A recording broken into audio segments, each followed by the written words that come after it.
2023년에 자영업자 폐업 신고 수가요 98만 명이었답니다. 100만 명이 폐업한 거죠. 이거 전체 자영업자 중에 10%예요. 10분의 1이 매년 날아가고 있는 겁니다. 그런데 이게 경기가 안 좋아서 그런 거냐? 그것도 맞죠. 그런데 우리나라 자영업의 성격은 어떻습니까? 막 풍운의 꿈을 안고 20, 30대가 하는 창업이 아니죠. 대부분은 뭐예요? 40, 50대의 대기업에서 나와야 돼. 명예퇴직 당했어. 그런 다음에 할 게 없어요. 연금 나올 때까지 시간이 너무 많이 남았거든. 그래서 그 사이 공백, 자 40대까지, 50대까지, 그리고 이제 연금 나오는 65세 이후 이 사이 공백을 채우기 위한 생계형 창업이에요. 그런데 이때까지 직장에서 열심히 일하던 사람이 당장 돈이 필요하잖아요. 월급이 끊겼으니까. 그러니까 어때요? 충분한 준비를 하고 사업을 하는 게 아니라 준비 없이 바로 창업을 합니다. 그러니까 망해요. 대기업 차장님, 부장님, 평생 사무직만 하시던 분들이 갑자기 치킨을 튀기려고 하고 갑자기 뭐 핫도그를 만들려고 하니까 망하는 거예요. 그러니까 뭐가 유행합니까? 내가 하나하나 연구해서 준비할 시간은 없으니까 프랜차이즈가 잘 되는 거죠. 납품도 해주고 소스까지 주는 거니까. 슈카월드 보니까 슈카님은 이게 백종원 선생님이 잘 되는 이유라고 보시더라고요. 거의 자영업자의 오은영 박사님이다 라고 말을 하더라고요. 그래서 꽤 웃었는데, 그러면은 과연 그 은퇴자만 준비 없이 창업 전선에 뛰어드는 거냐?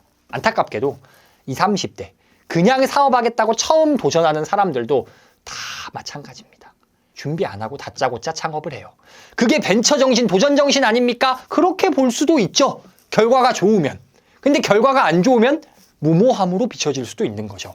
이런 상황에서 사업 시작 전에 폐업률을 낮추기 위해서라도, 성공 확률을 높이기 위해서라도 알아두면 좋을 내용들이 분명히 있지 않을까. 창업 성공에 도움이 될 내용이 있지 않을까. 그런 생각에 스타트업의 교과서가 될 수 있을 만한 책을 한 권 소개해 드리려고 합니다. 오늘 소개할 책은 권도균의 스타트업 경영 수업입니다. 이 책을 참고해서 이렇게 사업하면 99% 망합니다. 그리고 안 망하려면 어떻게 해야 되는지까지 이야기해 보겠습니다. 첫 번째, 트렌드 따라가면 망합니다. 여러분, 흑당 버블티, 홍콩 샌드위치, 이런 것들의 공통점이 뭡니까? 어느 날 우후죽순처럼 프랜차이즈가 쫙 깔렸다가 유행 꺼지니까 어때요? 다 사라졌죠? 물론 이 브랜드가 앞으로 어떻게 살아날지는 모르겠습니다만 현재는 그래요. 지금도 우후죽순으로 생기고 있는 주변에 갑자기 유독 많아진 업종이 보일 겁니다. 제가 어떤 메뉴나 어떤 가게명을 언급하진 않을게요. 혹시나 신뢰가 될 수 있으니까. 그런데 솔직히 비슷하게 가지 않을까. 유행 꺼지면 그것들도 사라지지 않을까라는 생각이 듭니다. 그런데 왜 이런 트렌드에 사람들이 쫙 몰려가서 창업을 하고 다 망하냐? 그게 기회라고 생각하니까 그러는 겁니다. 그런데 권도균의 스타트업 경영 수업 책에서는 그게 기회가 아니라고 말해요. 책에서는 이렇게 말합니다. 진짜 큰 기회를 찾는다면 트렌드로부터 가능하면 멀리 떨어져라. 트렌드와 타이밍을 논하는 디지털 점쟁이들의 말을 믿지 마라.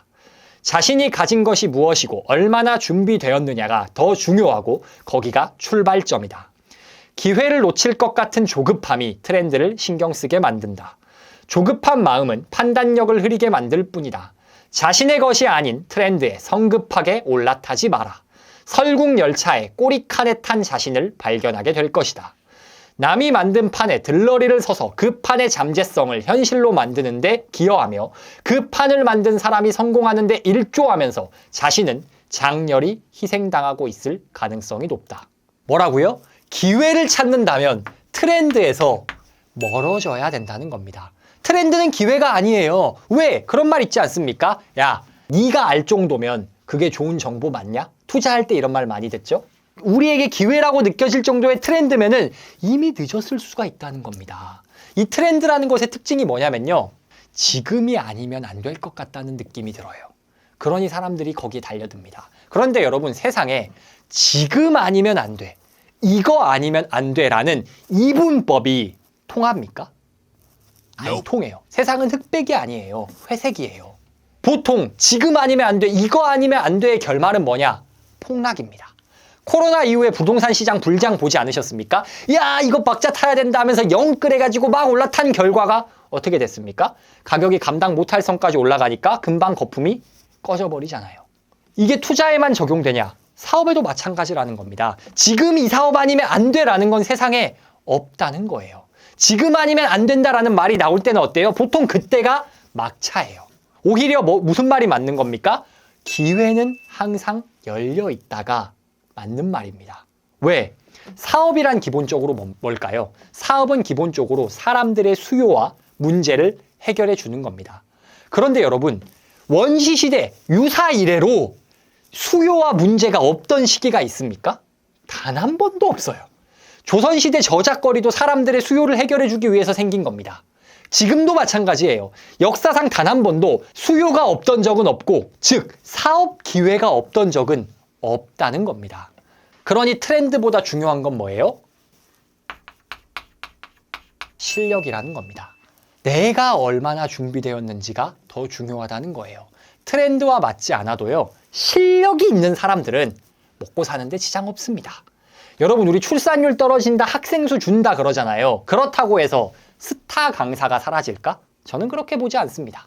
아니 뭐 스타 강사 같은 막 진짜 상위 0.1% 100억 버는 현우진 선생님, 이지영 선생님 같은 그런 대박은 내 이야기가 아니라고 쳐도 실력이 있는 사람이 교육이라는 걸로 먹고 사는 것 자체가 불가능해질까? 그 정도로 시장이 사라질까? 저는 그렇게 생각하지 않아요. 어느 정도 실력 있는 사람들은 비록 예전보다는 차지할 수 있는 부의 크기가 줄어든다 할지라도 먹고 사는데 지장 없을 정도로는 살 수 있을 겁니다. 코스피 상장하고 막 수천억 엑시트하고 이런 대박에는 트렌드가 영향을 줄 수 있을지 몰라도 나 한 몸 먹고 사는 데는 트렌드가 상관이 없다는 거예요. 그렇다면 결론은 뭐냐? 트렌드가 아니라 나라는 겁니다. 내가 중요하다는 말엔 두 가지 뜻이 있어요. 첫 번째, 내가 잘하는 것을 해라. 책에서는 이렇게 말합니다. 대박은 모든 분야에서 다 난다. 자신이 잘하는 분야에서도 성공할 가능성이 있고, 또 반대로 자신이 잘하는 분야에서 최선을 다해도 이기기 쉽지 않은 것이 창업이고 경영이다. 그러므로 모르는 분야에 들어가서 전쟁을 벌이면 위험하다. 자신이 잘하는 분야에서 창업 아이템을 찾고 시작해야 한다. 대박은 모든 분야에서 납니다. AI에서만 대박 나는 거 아니고요. 가상화폐에서만 대박 나는 게 아니에요. 동네 학원도 수천억 기업까지 클 수 있습니다. 널리고 널린 게 카페잖아요. 그런데 어떻습니까? 컴포즈 4,700억 매각하잖아요. 즉, 좀 이따 제가 좀 더 설명드리겠지만 무엇을 하느냐가 중요한 게 아니에요. 그 일을 어떻게 하는지가 더 중요한 겁니다. 그 어떻게는 뭐의 영역이죠? 실력의 영역입니다. 그러니 어때요? 실력으로 입증하려면 내가 잘하는 일을 해야죠. 내가 잘하는 일. 여러분이 지금 직장에서 하고 있는 일, 평생 5년, 10년, 20년을 쏟아붓고 있는 실력이 있는 그 일에서 창업해도 될까 말까인데 난생 모르는 분야를 한다고 될까요? 쉽지 않을 겁니다. 그러니 트렌드 따라가지 말고 잘하는 거 하라는 거예요. 내가 중요하다는 말의 두 번째 의미. 내가 준비됐을 때 사업하라는 겁니다. 책에서 이렇게 말합니다. 내용 없이 타이밍을 왜 먼저 고민하는가? 또 분명한 내용이 있다면 타이밍은 왜 따지나? 창업을 먼저 결정하고 아이템을 나중에 생각하면 초읽기 함정에 빠질 위험이 있다. 타이밍을 계산하기보다 먼저 내실을 쌓자. 내실이 차고 넘치는 때가 바로 타이밍이다. 아까 제가 뭐라 그랬죠? 지금 아니면 안 돼. 이건 없다고요. 바꿔 말하면 지금은 무조건 안 돼. 이것도 없습니다. 아이템 정해줬고 내가 잘해. 실력이 있어. 그러면 하는 거예요. 아무리 시기가 좋아도 아이템 없으면 사업에 뛰어들면 안 됩니다. 아무리 시기가 안 좋아도 실력과 아이템 확실해? 그럼 해도 되는 거예요. 타이밍 상관없이 내가 내실이 갖춰졌다. 그럼 그때 사업을 해야 된다고요. 직장인이라면, 사업 준비생이라면 타이밍을 잴 것이 아니라 내가 확실한 아이템이 있는가? 그리고 내가 확실한 실력이 있는가? 그 준비를 쌓아가는 것이 사업을 위해 필요한 준비이지 트렌드를 잡는 게 아니라는 겁니다. 이렇게 하면 망한다. 두 번째. 새로운 것 하면 망합니다. 이 트렌드랑은 조금 달라요. 트렌드는 그때의 유행이고 새로운 것은 세상에 없던 뭔가 완전히 새로운 거를 개척해야 된다라는 개념입니다. 왜 사람들이 새로운 것을 하려고 하냐? 너무 매력적인 단어가 있죠. 블루오션. 블루오션을 해야 되는 거 아니냐. 말이 멋있잖아요. 그런데 여러분, 블루오션으로 대박나는 경우는 언제인지 아세요? 블루오션을 선점하고 있다가 이 블루오션 시장 자체가 레드오션으로 변할 때 그때 대박이 나는 거거든요. 그런데 만약에 레드오션이 되지 못해 블루오션으로 여전히 남아있어. 블루오션이라는 말은 뭐냐면요, 이 시장에 돈이 없다는 뜻이에요. 시장이 작다는 겁니다. 그러니 경쟁자가 없으니까 블루오션 소리가 나오는 거거든요. 그런데 블루오션에 계속 머물러 버려. 그러면은 내가 여기서 짱 먹어도 먹을 수 있는 어떤 캐파가 적다는 거예요. 그런데 설령 운이 좋아서 이 블루오션 시장이 레드오션으로 바뀌어가고 있어. 바뀌었어. 그런데 또 문제가 하나 있죠. 레드오션으로 바뀌었을 때 거기서 짱 먹은 게 나라는 보장이 없어요. 오히려 바뀔 때 다른 사람, 레드오션으로 바뀌면서 경쟁자들이 야 여기 돈 된대라고 유입되면서 다른 애가 짱 먹을 가능성이 훨씬 더 확률적으로는 높죠. 그러니 어떠냐, 우리는 블루오션을 쫓아다니면 안 된다는 겁니다. 그런데 사람들이 어떤 생각을 하냐, 스타트업! 단어도 혁신적이잖아요. 그러니까 블루오션을 찾아다녀야 될 것 같아. 전부 다 스티브 잡스의 후손이요. 아주 스티브 잡스도 블루오션 한 거 아니에요. 레드오션에서 성공한 사람이에요. 그런데 사람들이 착각해서 혁신이란 단어, 블루오션이란 단어, 스타트업이란 단어 때문에 새로운 것을 찾아다닌다는 겁니다. 그런데 그 새로운 거를 찾는 게 혁신이 아니에요. 책에서는 이렇게 말합니다. 혁신은 그 기본을 지금보다 조금 더 잘하는 것이다. 이미 형성된 시장, 즉 흘러가고 있는 물줄기를 조금 바꾸는 것이다. 운하를 파서 없는 물줄기를 새로 만들려 하지 말자. 왓에 대한 혁신, 즉 지금 있는 것을 부정하고 뒤집어 엎은 후에 새로운 무엇을 만드는 것이 아니라 하우에 대한 혁신, 즉 지금 있는 것을 어떻게 더 잘할 것인가에 집중하는 것이 혁신이다. 혁신이란 뭐라고요? 바로 하우, 어떻게에 관한 문제지 왓에 대한 문제가 아니라는 거죠. 오늘 소개하고 있는 책의 저자이신 권도균 님께서는 KG 이니시스라는 결제 플랫폼의 창업자십니다. 간편 결제를 만드신 분이에요. 그런데 여러분, 결제라는 개념이 없었습니까 그때? 카드 긁는 거 못 긁었어요? 있었어요. 카드 결제 그리고 온라인 시장 결제 시장은 있었어요. 근데 그거를 조금 더 편하게 쉽게 만들어준 겁니다. 특히 온라인 환경에 적합하게. 그러니까 창업주 권도균 님께서 2008년이라는 예전 꽤 오래된 시간일 때도 4천억이라는 가치의 회사를 매각할 수 있었죠. 새로운 시장을 개척하는 게 아니라 거기서 어떻게 더 잘할지 만드는 것. 이게 혁신이라는 겁니다. 혁신은 이미 형성된 시장에서 조금 더 잘할 방법을 찾는 겁니다. 대세에 올라타서 대세 안에서 개선을 찾는 거예요. 요식업을 한다면 어때야 될까요? 막 생판 찾아볼 수도 없는 어디 저기 막 그린란드에서 유행하는 레시피 뭐 이런 거 갖고 올 게 아니라 치킨 떡볶이가 잘 되는 이유가 있다고요. 그래서 우리는 사업 아이템을 주변에서 찾아야 됩니다. 청소 어때요? 사람들 청소하라 그러면 내가 그걸 해야 되나? 여러분 나가서 보세요. 다 빌딩 아닙니까? 그럼 그 빌딩들 다 누군가는 청소하고 있을 거잖아요. 그런데 그 청소 업체들이 다 완전 잘할까? 아니요. 그 청소 업체들이 어떻게 좀 더 사업주, 건물주 마음에 들게 청소해주는 그런 업체 만들기 어려울까요? 저는 오히려 그게 더 블루오션 찾는 것보단 쉬울 것 같은데. 물론 청소일 어렵습니다. 그러나 아예 생판 시장을 개척하는 것보단 그게 낫다는 거예요. 그래서 우리는 완전히 새로운 시장, 새로운 아이디어를 찾아 떠나는 게 아니라 우리가 갖고 있는 아이디어, 그리고 우리가 하고 있는 일을 더 자세히 고민해 봐야 합니다. 책에서는 이렇게 말합니다. 창의와 혁신을 원하는가? 지금 하던 일을 더 열심히, 깊이 들여다봐라. 창의와 혁신을 과대 포장하는 사람들에게 현혹되지 마라. 완전히 새로운 분야 사업 아이템 들고 와서 이야 이게 혁신이다 하면은 80% 이상 사기꾼입니다. 창의와 혁신은 뭐라고요? 그런 새로운 주제를 가져오는 게 아니라 기존의 것을 어떻게 더 잘할지 방법의 영역이다 라는 것을 기억해야 합니다. 기억하세요. 새로운 것 찾으면 망합니다. 우리는 익숙한 것을 어떻게 더 잘할지 고민해야 합니다. 마지막, 쉬운 답을 찾으면 망합니다. 책에서 이런 내용이 나와요. 스타트업이 가진 건 가설밖에 없다. 그런데 여러분, 이 가설이란 단어를 생각해 보면 가설일 뿐이잖아요. 가설은 언제든지 틀릴 수 있어요. 가설이란 단어를 우리가 언제 씁니까? 과학 실험할 때 쓰죠. 근데 과학 실험은요, 조건 하나만 달라지면 다른 결과가 나와요. 그러니까 변인이란 걸 통제하지 않습니까? 근데 변인을 통제해도 하나만 달라지면은 완전히 빠그라지는 거예요. 즉, 실험 변인 통제를 잘 하고 해야 그때서야 답이 나오는 거지, 어디에나 적용될 수 있는 만능 답, 쉬운 답 이런 건 없다는 거예요. 그런데 이게 사업에도 똑같이 적용됩니다. 그래서 어떻게 하면 망하나요? 무조건 이렇게 하세요. 사업이란 이런 겁니다. 이거 해야 돼, 저거 해 라고 누가 쉬운 답을 준다 라고 하면은 그거대로 하면 망해요.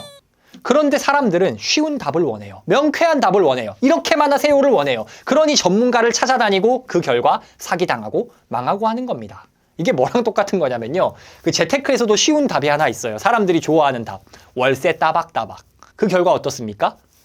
따박따박 나오지도 않잖아요.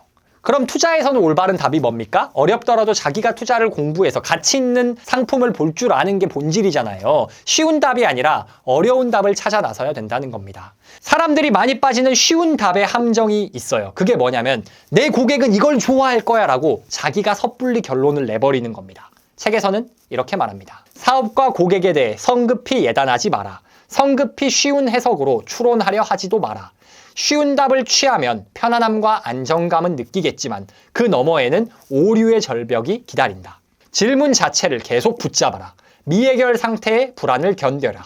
개똥 철학으로 아는 척하며 고객의 생각과 상황을 미리 재단해서 요리하지 마라. 사업을 좀 하다 보면 빠지는 함정. 우리 고객은 이걸 좋아해. 누가 의견 내도 아이 그거 아니야. 이러면 망합니다. 왜? 사업이란 결국 고객의 문제를 해결해 주는 건데 고객의 취향은 달라질 수 있거든요.